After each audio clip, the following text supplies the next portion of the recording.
this board?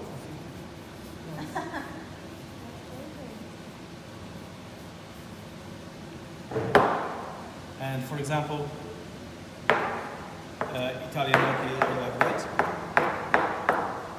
Easy, and they're making a fingertip for the sauce inside.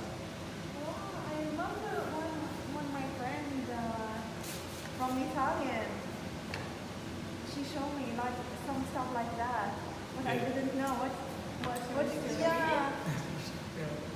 Hell's Ah. Kitchen. Gordon Ramsay. So as you see, it's very easy. And if we have one leftover potato, it's like... So the Polish version is similar, but we cut on the angle, so it's not different. But if Italians see like that, it's not gnocchi, this is gnocchi, or this is gnocchi.